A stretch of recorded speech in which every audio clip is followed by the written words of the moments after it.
You're watching The Source on CNN Philippines. I'm Pinky Webb. Our guest today, Bayan Muna Party List Representative Carlos Zarate. Congressman Zarate, welcome to The Source, sir. And thank you for your time. I'm going to ask the question already, so makarami po tayo.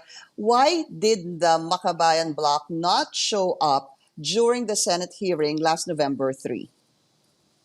Thank you again, and good morning, Pinky. I think that is not entirely correct. No, we sent a representative, our lawyer, Attorney Manika Sarsa, and who read our joint statement, no, from the Makabayan Bloc.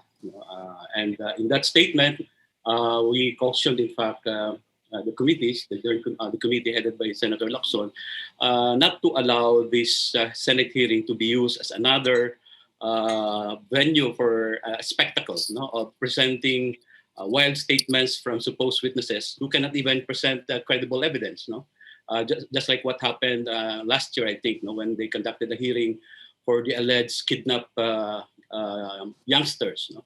And another reason, Pinky, was that during that time we were already scheduled, no, overtaken by events because of the typhoon Rolly. We have to go to some places, no, to join in the relief missions of our organization. So I guess that's the real reason. No? We are not saying that we are running away from these wild allegations, no? But in fact we did already stated our clear position on this through our joint statement. Pinky. But couldn't it have been a missed opportunity, Congressman? I do know that you sent your lawyer, and I did also read the letter you sent Senator Ping Lacson.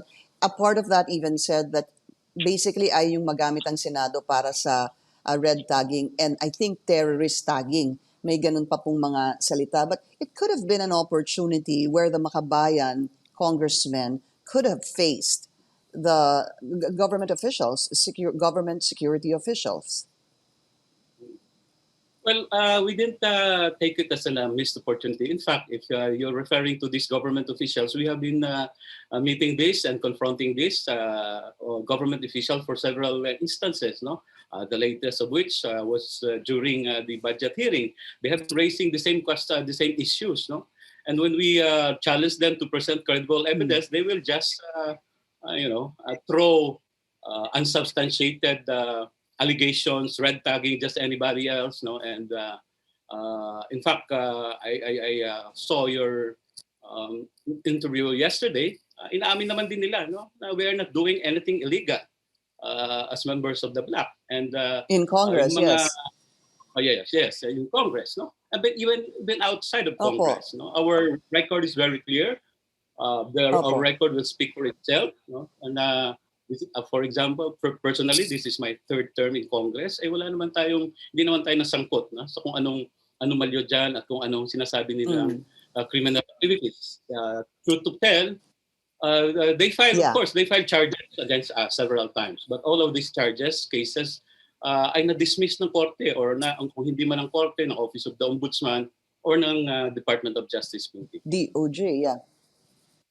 Right.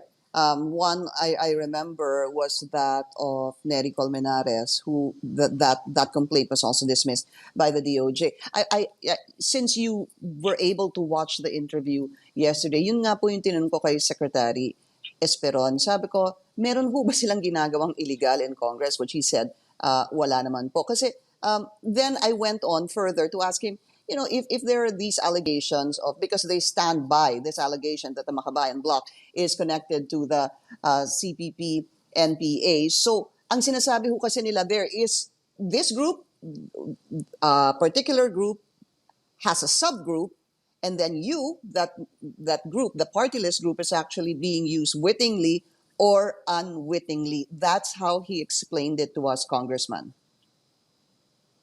That's the problem, Pinky. No? They kept on saying this. And actually, hindi na ito bago. No? General Esperon, during the time when he was, I think, the Army Chief, and in fact, Chief of Staff, during the time of the former President Arroyo, they have been doing all these things. No? Kasi ang Makabayan Bloc has been in Congress since 2001. Wild allegations like this have been thrown in the past. At that's the danger dyan, Pinky. Wala silang evidensyang, credible evidence na maibigay, and it resulted to what? Killings, no? Disappearances, and trump up charges filed against them, the Batasan 6, no? At lahat na ito na-dismiss. At ngayon, ang nakikita natin, I think they are just setting the chatter, no? Political chatter, so that eventually, dahil nasasaktan sila na nandiyan ang Makabayan Bloc sa Congress, doon sa paggamit nila to weaponize the terror law, no? Either through proscription or through designation. And I heard, in fact, Secretary Esperon saying that mawawala ang Makabayan Bloc sa Congress, no? And I think this is what is happening now. And the danger here is they cannot present evidence in court, no? Na yung mga kaso nila ay na-dismiss. So they will go to the shortest possible way, through designation under the anti-terror law. And remember, itong mga nasa nagre-red tag na ito, itong nasa National Task Force to End the Local Communist Armed Conflict are the same, no? Some of these individuals are also members of the Anti-Terrorism Council. So, yun na yung sinasabi namin noon nung nilalabanan natin sa plenaryo itong terror law na ito, that they cannot make this terror law will just be weaponized against critics, against members of the opposition, and even ordinary individuals. And this is now happening, Pinky. In fact, I was asking him about the surveillance because General Parlade had confirmed that the Makabayan Bloc, they're conducting surveillance activities with the Makabayan Bloc, which was also confirmed by Secretary Esperon. And then they went on to say that hindi to yung kailanang court order. Ang tinawag po nila dito ay manual surveillance. And I kept asking Secretary Esperon, ano ho ba yung manual surveillance? Are you at all concerned, or is this nothing new, that there is surveillance activities being conducted on your group? Well, while we have been suspecting that all along, Pinky, no, now from the horse's mouth, no, they are now admitting that we are being placed under surveillance. Of course, we are concerned, no. Ito nga lang ang masama rito eh. Sinasabi nila wala kaming ginagawang illegal, no. Tahasan, sinasabi naman nila na we are under surveillance, no. We play with words. Secretary Esperon is saying no, they're just we are just monitoring them. No? But again, no, this is clearly harassment. No? We are duly elected, the representatives of our people. Why place us under surveillance if we are not doing anything illegal? No? And if indeed they suspected us of doing something, then they should go to the proper venue, file the necessary case against us. But until now, no, as I have said, they cannot present even credible evidence against members of the Makabayan Bloc, and for that matter, doon sa ibang mga nire-red tag nila, terrorist tag, no? So, napansin lang kasi namin, Pinky, no, and I just have to point this out. Nag-intensify yung attacks on us when we exposed that this task force ay meron siyang pork barrel sa 2021 budget, no? From a 600 million budget for this year, next year they are allotted 19 billion. 19 billion. Yes, 19 billion.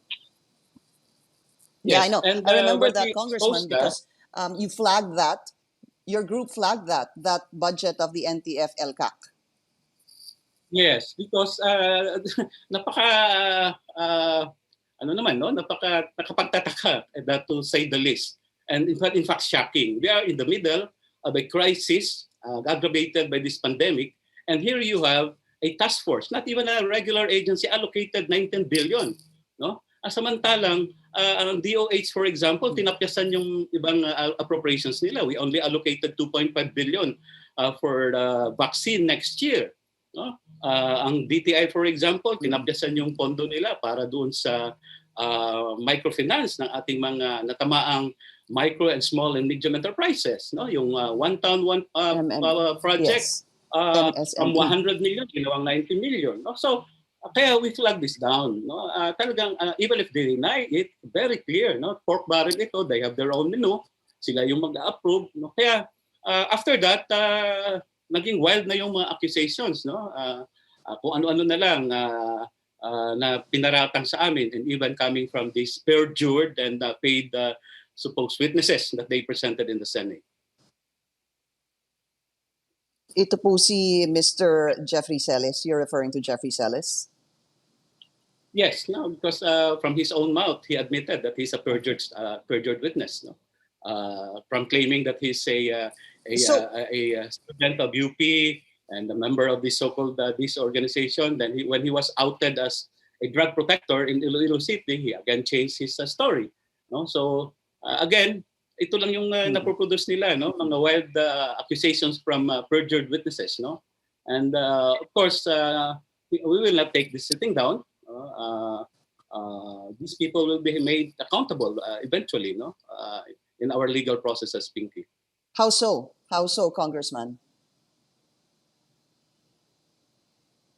How will you hold them accountable?